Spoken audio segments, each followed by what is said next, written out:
All right, now we're going to jump to our next person, and this is Stick Mobility, okay, or the Stick Mobility group, company, or whatever, and Neil Valera out of their group is going to present for them.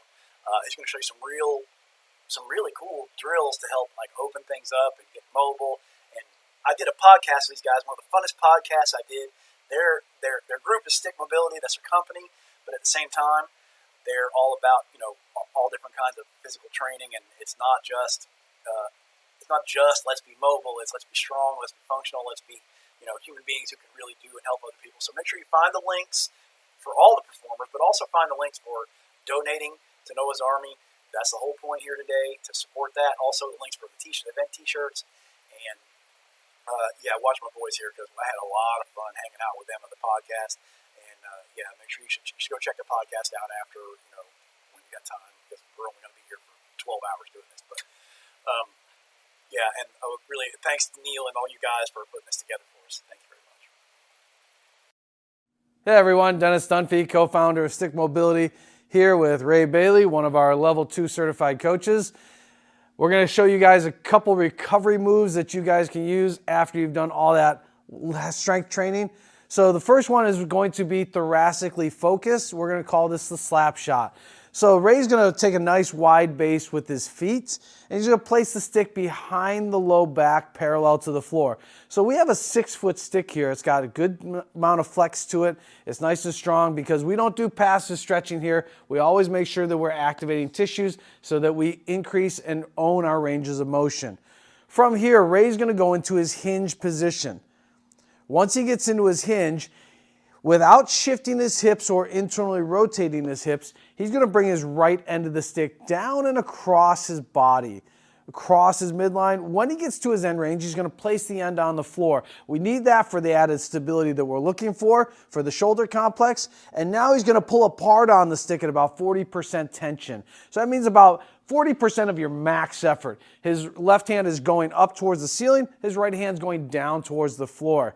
Make sure you're breathing. And now what he's going to do is he's going to drive that left foot into the floor and laterally shift all the way to his right hip. That's going to increase his thoracic rotation. You can see we're going to also work on your lateral hip mobility here also. And now he's going to push his right foot into the floor and drive over to his left hip. His bottom arm is going to flex a little bit. That's common, no big deal. He wants to really make sure he's pushing that foot down into the floor so that he really feels that right adductor. Now he's going to come back to center. He's going to bring the right end of the stick up off the floor, and now he's going to switch to the other side, and he's going to bring his left side of the stick down and across his body. When he gets to his end range, places it on the floor, pulls apart on the stick at 40% tension, holds that for a few seconds, and now he's going to push that right foot into the floor and bring himself over to his left hip. One side is going to be a lot more receptive to this than the other, so do expect that, all right? Now he's going to take his left foot and he's going to drive himself over to his right hip.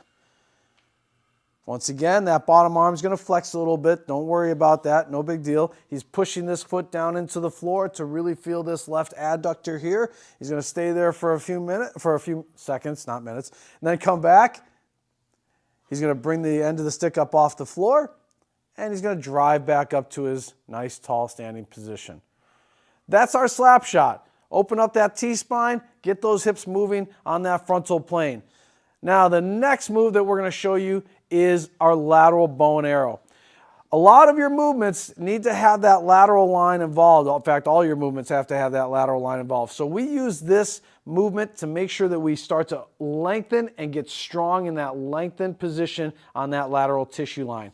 So Ray's got his feet about shoulder width apart. He's going to start by placing the stick at 3 o'clock, and the stick is about 8 inches or so away from the midfoot. You can see his right elbow's got some flexion in it, so he's grabbing just above the midpoint of the stick. Make sure your hip stays square. So we're going to attack his left lateral line here. If he rotates his hips, he's going to get out of that lateral line. So they must make sure that they stay facing 12 o'clock if we're thinking of a clock system. Now he's going to bring his left hand up like he's taking an oath on the Bible. He's going to reach across. Both palms are facing forward. Now, the very first thing we're going to do is push the hip out to 9 o'clock first, and then he's going to drive the stick away from him. So push the hip out first, and then drive the stick away second. So always follow those two procedures. You can see how he's lengthening and getting this whole lateral line all the way up the hip and all the way into the shoulder complex. And now he's going to come out of it. And he's going to rotate the stick slightly before he goes into his next movement. He's pretty flexible, so he can actually bring the stick in a little bit closer. So if you have that range of motion, you can bring it in a little bit closer. And once again, he's going to push the hip out first, and then he's going to drive away the stick second. So we rotate the stick so we're not always flexing the same direction all the time. So whether you're using our stick or a PVC pipe, always get in the habit of doing that. He's going to hold that for a few seconds. Then he's going to come out of it. And now he's going to do the other side. So now he's going to go after his right lateral line. So he's going to start about 8 inches or so away from the midfoot at 9 o'clock. He's going to bring his right hand up and over the top. And now he's going to take that right hip and he's going to push it out to the 3 o'clock. And then he's going to drive the stick towards me, towards 9 o'clock. Try to keep your legs straight. Don't shift your weight as far as bringing it in towards the stick. If the stick were to suddenly disappear, you shouldn't fall over. So always make sure that you have that in mind. He's going to come out of it. He's going to rotate the stick slightly, and he can bring it in closer to him. And again, push the hip out to 3 and drive the stick towards me to 9 o'clock. Make sure, as always, you're breathing. We don't want you holding your breath in these ranges of motion. If you're in a position, you should be able to breathe in a position. And he's going to come on out of it. Awesome. Use these two movements to help in your recovery work or your mobility sessions. I think we'll really enjoy those and love them. Please make sure that you donate to Noah's Army. It's a fantastic cause. Let's let Noah leave an awesome legacy. So please help contribute. Noah's Army. We love it. We love everybody out there. Stick mobility, movement made better. All right, guys.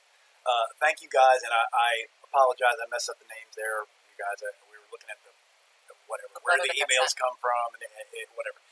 Dude, the stick mobility guys are awesome. They just showed you some really cool stuff. And listen, man, we super appreciate it. And thank you again for supporting Noah's Army. We had a blast talking to these guys. And they just showed you some really cool stuff about opening the spine, just really awesome stuff. So thank you guys so much.